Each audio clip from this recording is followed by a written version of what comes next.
What's the one piece of career advice that you wish someone had given you when you were first starting out?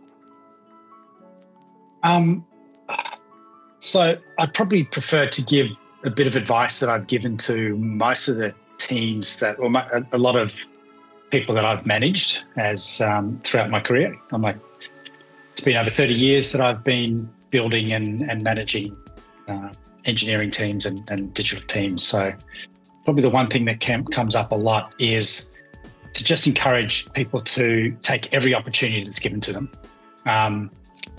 Obviously, every opportunity that's going to help you move forward in your career. I've given this to multiple people because I've been quite saddened when I've seen people on many occasions being given an opportunity and turn it down because, one, they're probably too afraid, or two, because, like, this is even the worst one, which is they thought, okay, I'm going to take on more responsibility but not get paid for it now. And I think, that's the saddest thing, because what I've always seen and the people that I come across that are most successful in the career are the ones that jump at every opportunity, focus on the intrinsic reward of like, hey, this opportunity is going to help me grow and actually get better at what I do and hopefully get the satisfaction of doing a good job.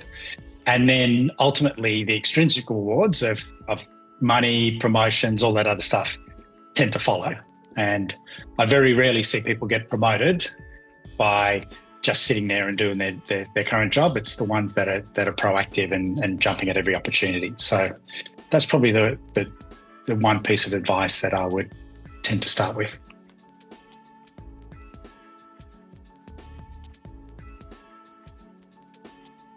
Can you share a pivotal moment in your career that made a significant impact? Yep.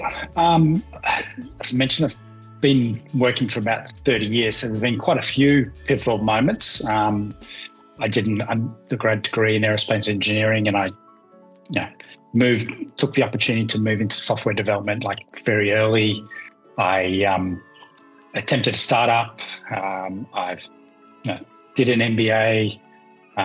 And I moved from tech leadership to product management and product strategy. So there was quite a few pivots in my career, but probably the one that had the most impact on me was not one of those positive forward ones, but a negative one, where I was essentially demoted.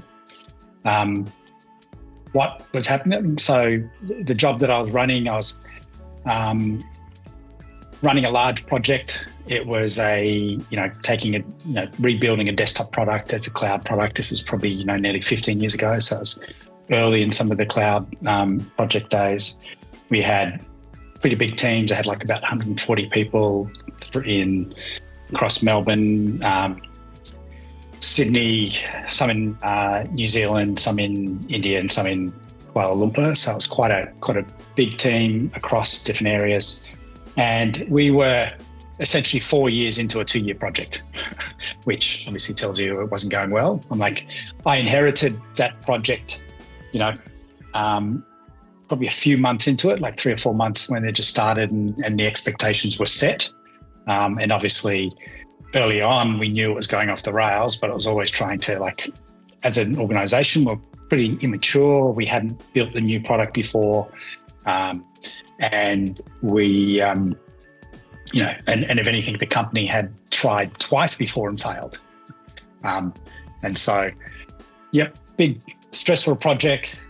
Everyone in the company was betting and waiting for this project. It was quite stressful for myself. It was quite stressful for the team. I guess what I ended up learning through that journey was that there was lots of things going on. There was like our development practices were a problem, the way they were estimating some of the architectural decisions. There was all these problems that were technically there that were a problem that, in my career, I'd been promoted because I had been technically strong and good at solving problems. So I was diving in trying to solve those technical problems. But really, as I mentioned, through this process, I lost my role and was demoted at the time. And on reflection, when I looked at what went wrong, it wasn't necessarily all those other problems. It was the leadership team that I had in below me. I had a leadership team that was dysfunctional, that were probably not supporting each other. They're probably at worst sort of undermining each other. And there was just a whole lot of friction there.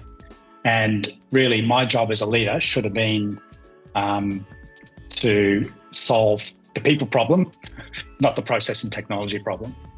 And so ever since then, like my focus has been, particularly as a leader, I've been in leadership roles, is around how do you build great teams? How do you build teams that work well together? How do you focus on the culture and what it is that we need to achieve? In those teams, you have smart people that can solve the technical problems, but it really is around that broader element. So that was quite pivotal for me, and I've focused on that. And right from when my business partner and I started Propel Ventures, like 6.5 years ago, that was a key thing that foundationally is about how do we build the right culture, the right team, and have the right processes around that. That doesn't mean about pandering and making everyone just happy. It actually means doing the right things that build a great team that's happy, but also addressing poor performance and coaching and mentoring and building people.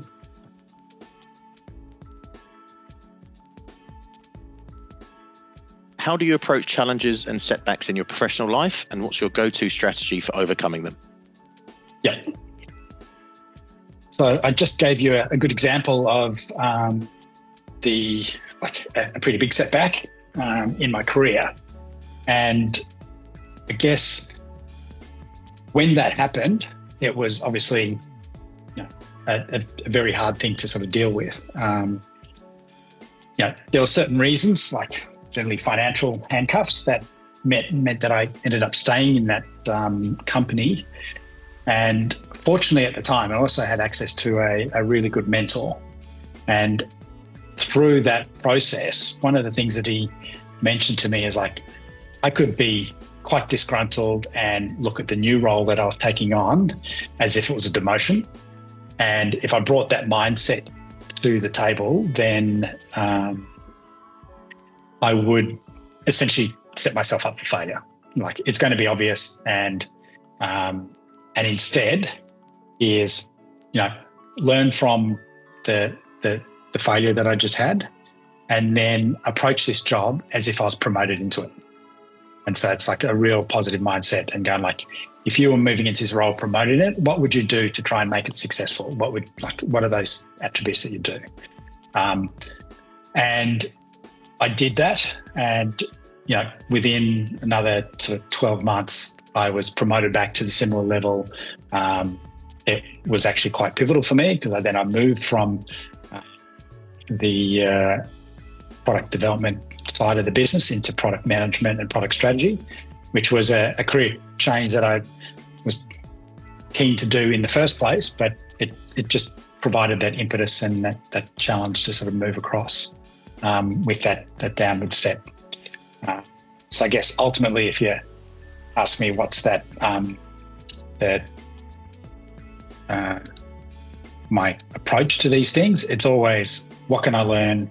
And moving forward is like positive mindset, and try and put those things behind you, and just don't be a victim. I'm like, you're the master of your own destiny, and if you just sit there being a victim, then like you're never going to get anywhere.